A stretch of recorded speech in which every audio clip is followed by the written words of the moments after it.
Hey everybody, welcome to another episode of the Scale Modeling Channel. This evening we're going to do a tape-up review of the brand new Hobby Boss 1 to 3/50th scale USS Missouri. I've done one on the old Tamiya kit, I've done one on the beautiful Verifier kit, and now it's the Hobby Boss kit. So we're going to start the video off with some construction techniques and tips. Then we're going to move to the tape-up review, and then from there I've got all of the scans of the parts to show you all the fine detail that's been incorporated into this kit. So let's get started. Some of the superstructure parts are two-piece assemblies, and these two pieces, they fit together nice and tight. I mean, on this one you can barely see the seam here.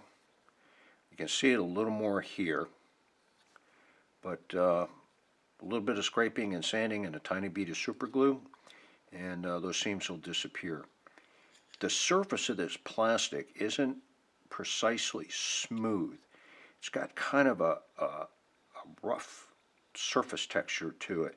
So when you fix these seams, you're going to see a variance in the surfaces on this part. Not so much on this part.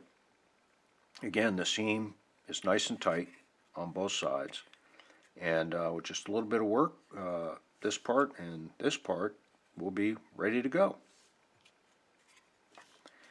The top of the smokestacks, they don't fit quite the way they should. They're close.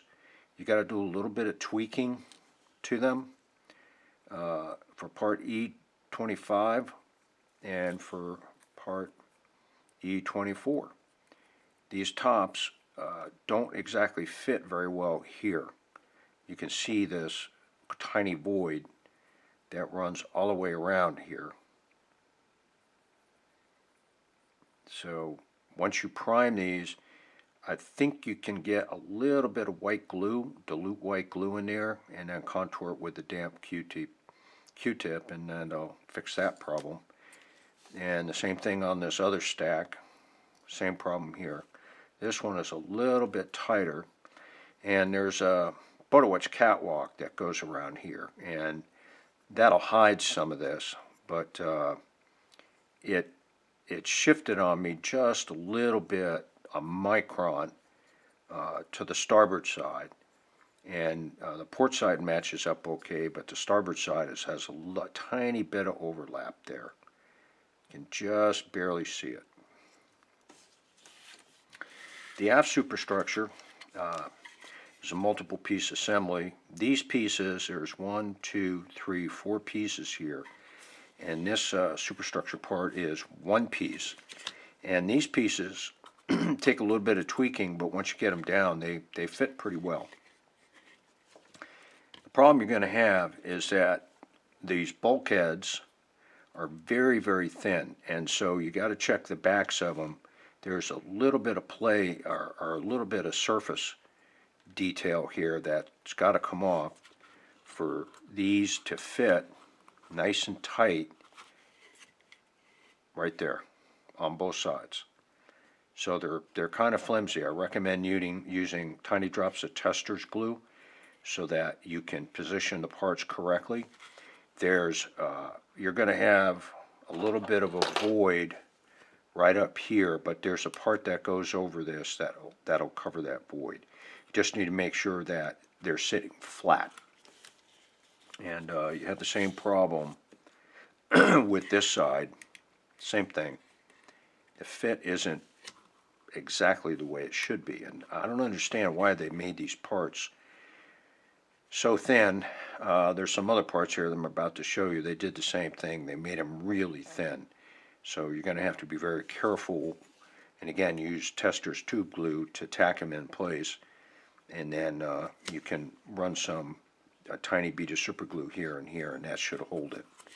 Let's see, right here and here. But you got to tweak these. The fit isn't exactly the way it should be. Now, here's where you're going to have some issues. This piece and this piece fit pretty good. this piece and this piece and this piece, you got to be careful how you position these parts. I recommend you put the forward armored conning tower on first, and then position these parts. And even then, there's still a little bit of, you can just barely see it here. And I'm probably nitpicking a little bit, but these parts are also very flimsy. So you got to be careful. Now, see how that's off a little bit on this side? This side is a little bit better. How these are constructed is you've got this piece here, which is the larger piece that plates up against the side of the superstructure. And then this piece has got a positioning tab right down here. The problem is that when you install this to hold everything together, what you need to do is remove some of the plastic on this side here in order for this piece to sit straight. I didn't do that, and consequently it's crooked, and it's going to be real noticeable. So you glue this first, you position this one here with, just position it first and drop this down, and then you're going to have to play with this side in order to get it to sit correctly. And same thing on this side. It's a little bit better, but here again it skews, this part here skews out just a little bit, and it's because this interior piece is not correct. The other thing is you got to check the inside surfaces here. You can see these mold punch outs here and here, and you got to make sure these surfaces are flat. And again, these parts are really, really thin. I wish they'd made them a little bit thicker. A lot of nice surface detail, and I would recommend you drill out the portholes. But it's this positioning piece on the inside that's causing this piece and this piece to flare out a little bit. Now, on this part, you've got 1, 2, 3, 4, 5 pieces, all very thin. And while they fit, there's tiny positioning tabs along here and along here and here, and they fit really, really well. You can see this one just a little bit right there. The problem you have with this part is that the surface is very, very thin, and there's a seam here and a seam here that you're going to have to deal with. And if you're not careful, you're going to sand all the way through. This plastic is only about maybe 1.5/64 of an inch thick. And these two pieces back here, you got to be real careful to position them correctly so that they don't, and you can see what happened to this part. See how it's kind of skewed in a little bit. And it's because it's very hard to get these parts to sit correctly, even though I used tiny drops of Testor's glue in order to position them. So this part sits right here. And the other thing is, you see how you're going to have right here, you're going to have a seam here. And this side fits much better, but this side is a problem. So you're going to have to be very, very careful how you put a bead of super glue in here and how you clean it up. So I got to tell you, I was kind of disappointed with the assembly of some of these forward superstructure parts, and it's because they're really, really flimsy. So the armor conning tower fits quite nicely in here. Now, there are two positioning pins here and here for these two holes here and here, and these positioning pins are really, really small. and it's really hard to get this to position correctly. As you can see, I'm struggling with it now, and see, I got it that time. So and then you've got to deal, if you glue this down correctly, that seam will disappear, but you see it popped out on me again, and it's because the positioning tabs are so flimsy on this. But anyway, you're going to have, again, more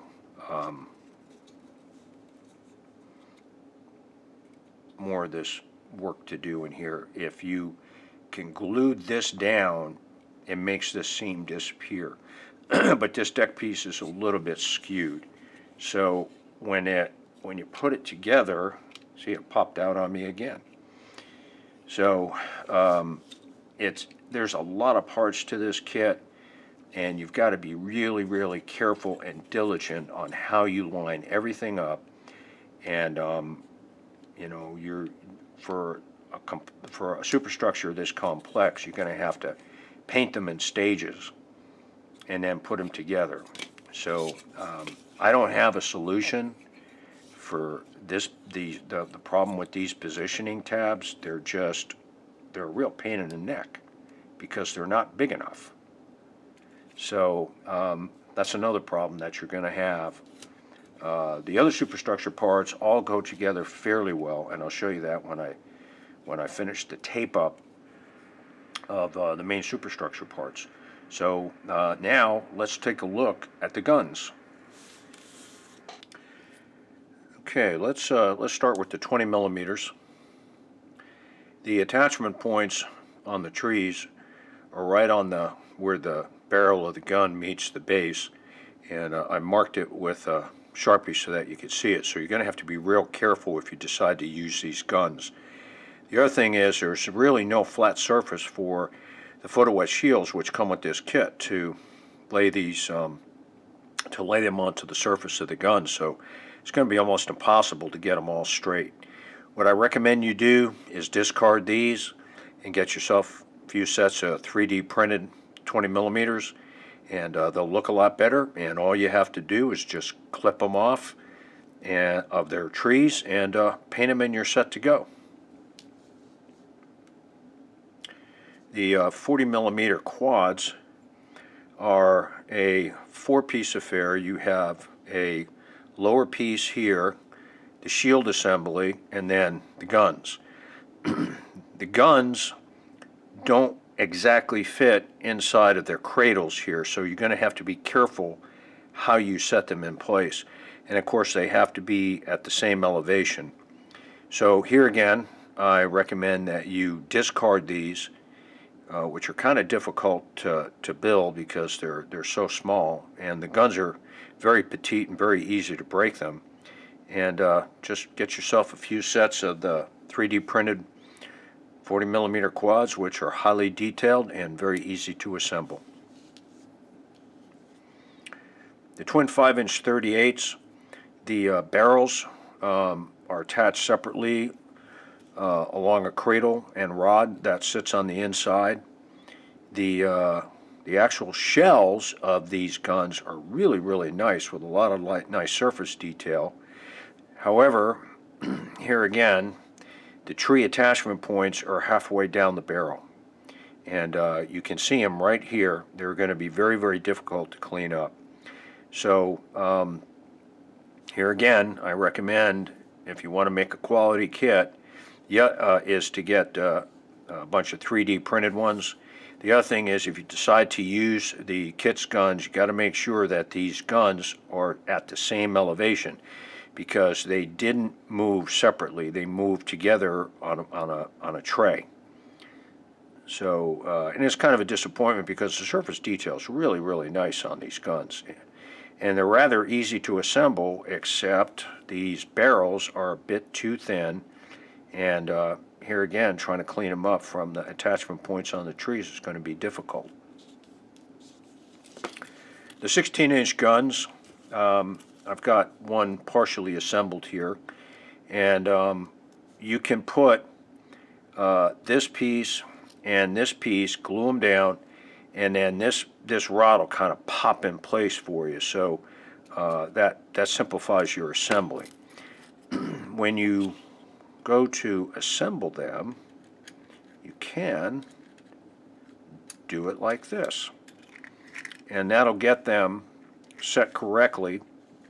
There's a little bit of wiggle here, and these operated independently, so you can actually position them at any elevation you want. And I would recommend you do that. It adds a little realism to the finished model. The problem you're going to have is that the blast bags, which are also nicely done, don't have any positioning tabs. So when you put them in place on the guns, you're going to have to be careful how you set them in place. So I would recommend gluing the guns first so that it's easier to set these in place. And then the blast bags, what I would do is I would prime everything and then use tiny drops of Elmer's glue to position the bag so you have a little bit of play time. And then once one is done, let it dry. And then on the underside here, you want to hit it with a tiny drop of super glue, and that'll hold everything in place. So these are actually nicer than the Tamiya kit parts, and they're one piece. I know that on some of the trumpeter battleships, they're 16-inch guns. The sides are separate, and you end up losing a lot of surface detail because you got to deal with the seam. These are nicely done, but you're going to have to be careful on the blast bags. So let's get these out of the way, and next up we'll talk about the deck, and then some comments on the hull. I forgot to mention the aft superstructure. There are 3 parts, just like on a Tamiya kit. 1, 2, 3. And if you're careful how you position them, they fit together fairly tightly. You can see you've got a little bit of seam work here, which can be fixed with a little bit of white glue after these areas have been primed. That seam and that seam will fill in nicely with some white glue. And over here, a little bit of super glue, and then careful scraping and diligent sanding, and you're done. So these aft parts fit together very well. They're also thin, not as thin as the forward superstructure parts that I was talking about just a minute ago. So and the deck scribing detail is just absolutely gorgeous. And unlike the Tamiya kit, which has almost no surface detail on the sides of the superstructure, Hobby Boss went out of their way to put an awful lot of surface detail here, and it looks really, really nice. One of the strong points of this kit is that the main deck is one long piece, whereas all the other 1 to 3/50th scale Missouri kits have 3 sections, and then you've got to glue them together, and there's some voids, and you've got to fill them and then rescribe the decking. And speaking of the decking, the surface detail on this decking is just absolutely beautiful. And all of the splinter shields are separate, so you can paint the deck one color, and it minimizes the amount of masking that you're going to have to do. And the other nice thing is, you know, on the Tamiya kit, you've got this insert here, which is almost impossible to deal with the seams. On this, they made it separate so that the splinter shield pops right down on these positioning tabs, which is really a nice touch. And so let me turn this around here. The forward deck area is nicely done. The only thing that I think you need to do is where the chains go inside of these holes here, you need to drill these out in order for the chains to snuck down inside there. They opened up the chain openings here, to go to the outside of the hull, and the chain plating is nicely done too. But they neglected to open those holes. So you're going to have to drill those out. Just be careful. It's not going to be difficult. The plastic's not very thick. And again, the describing on the deck detail is just absolutely beautiful. They did a really, really nice job on it. And once I get all of the splinter shields taped down, after I tape the hull to the main deck, you'll be able to see how all the splinter shields fit in place. Now on the underside, they provided some reinforcement for the deck, because the deck actually should be a little bit thicker, and it's not. When it sits inside the hull, from here forward and from here aft is fairly solid. It's in the center where it gets flimsy, and the interior areas tend to go like this when you place this piece down on it. So the way and the fit of this is really nice too. So once I get this all taped up, it'll become real apparent to you. So how I fixed that was I took some evergreen, real thick evergreen strips. These are 0.250 by 0.250 strips. And I probably, before I put it together, I'll put another one here and another one here, just to be extra sure that there's no flexing back here. But I really like this one-piece deck. So again, the only modification then would be to just reinforce this area here diligently, so that you don't get any flexing this way of the sides of the deck or the sides of the deck. So let's take a look at the hull. I have some comments on that, and then we'll take a look at the tape-up. The hull, it's got some really nice petite surface detail for both the plating and all of the discharge holes for the bilge pumps. It's nicely done. And there's no plating on the bottom of the hull. The bottom of the hull is smooth, but they did a nice job along the sides of the hull. On the front, you have the anchor holes are hollow, so it's easy to position the anchors.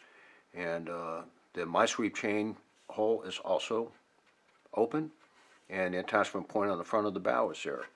There's a real shallow, and you almost can't notice it, slide molding seam all along here, and then it curves around this way, so you're going to have to sand that out. And you can do that with fine grit sandpaper. I would wet sand it.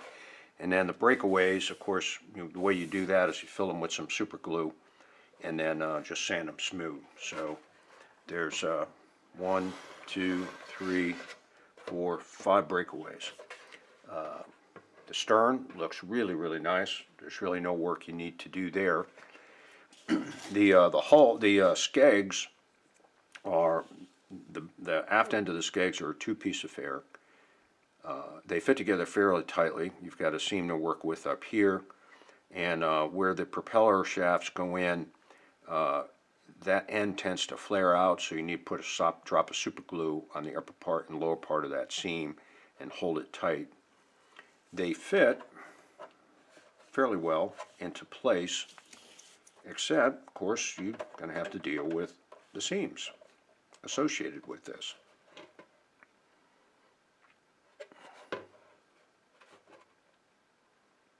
So, got some seam work to do on the bottom. Not too difficult. Just take your time and position them correctly with some tester tube glue. Let them dry, and then fill these tiny voids with some super glue and sand it smooth, and you're ready to go. Challenge, and of course the disappointment here, is the side keels are these thin pieces of plastic that are hollow, and if you lay them one way on the hull, they point this way, and if you lay them the other way on the hull, they point that way. So you just need to make sure that after you complete one, when you do the other, they point in the same direction. And there's an outline here that you can just barely make out where it goes. And there's no positioning pins, there's nothing. So what you're going to have to do is position it here, use some thin strips of masking tape, and then kind of work your way along that outline until you get it exactly the way you want it. And then I would run a bead of super glue on the bottom of the hole side on this first, and then run another bead along the other side. And I mean, it's going to be a challenge getting this to look right. I don't know why they did this. The other option here is to discard this piece of plastic, get a length of evergreen strip that's about the same width as this, and cut it to length, curve the ends, and install that, which would be much easier to do. And then after you get it installed, you can put kind of a knife edge on here. You could put the knife edge on here before you install it too. That's probably easier. But this is going to be a real challenge. I mean, if they were going to do this, at least they could have put some positioning pins here to help an intermediate modeler or beginner modeler or an intermediate modeler set this correctly, and they didn't do it. The kit comes with the typical trumpeter base that they provide for all of their ship kits. The overall dimensions of this kit are spot on, and the superstructure parts all look fairly accurate in terms of shape and size. The port side keel doesn't fit very well, so you're really going to have to finesse this fit to get it snug up against the hull. On the starboard side, the fit is a little bit better, but here again, it's going to be a challenge. This bow piece has no alignment pins, so you're going to have to be careful how you position it. The forward splinter shields and the splash shield fit very nicely onto the main deck. As we work our way down the port side of the ship, all of the splinter shields fit nicely onto the locations in the deck, and there are alignment pins which help you position it. This is the void that's created on the port side by the misalignment of these two vertical superstructure parts, because the spacer is too wide at the top and it pushes that smaller left side superstructure part out.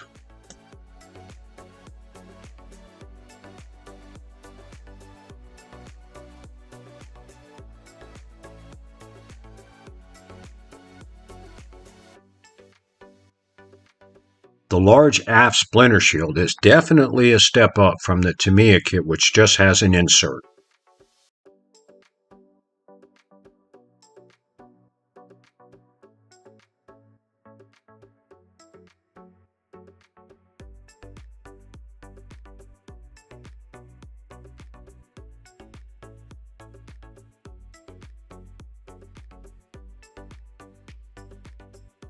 You're going to have to be very diligent on the assembly of these two forward superstructure parts to deal with this seam.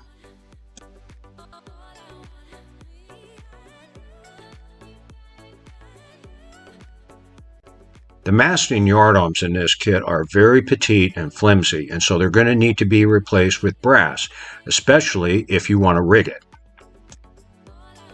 There's a slight bow in the second deck level, so you're going to have to press it down until the glue dries. That seam is pretty pronounced, and the best way to deal with it is to fill it with some super glue and then sand it smooth. The 40mm gun tub doesn't exactly fit where it's supposed to, so you're going to have to tweak it.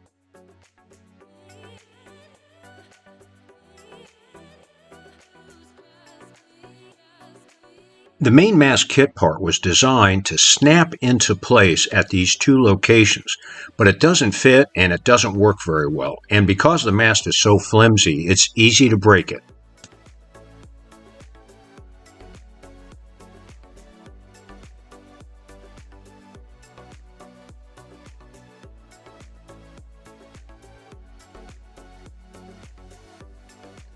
This second deck level bow is also pretty pronounced on the starboard side.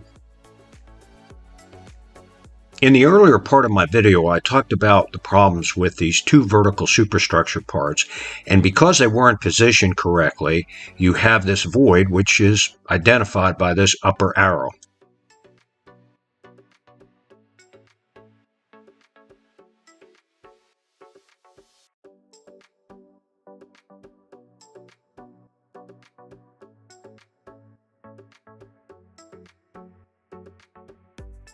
The seam between these two superstructure parts on the starboard side isn't as bad as the port side.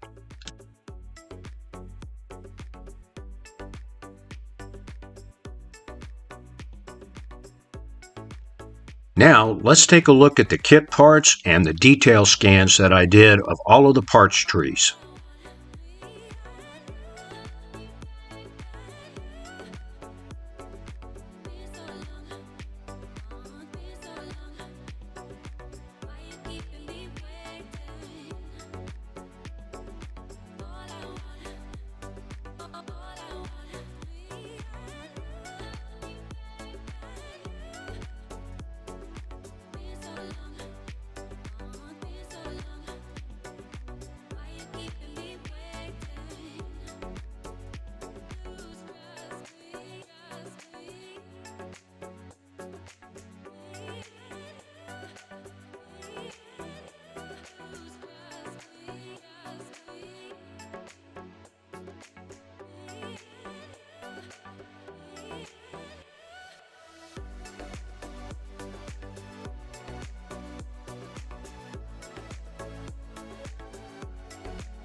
This kit comes with a complete set of photos for all the railings, radars, and all the small detail parts, just like the Verifier USS Missouri in the same scale.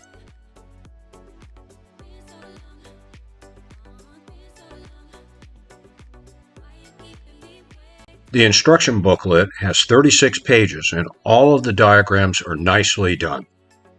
The kit also comes with a nicely done color sheet. Hey everybody, I hope you enjoyed the tape-up review of the Hobby Boss 1 to 3/50th scale USS Missouri. Just a little bit of history.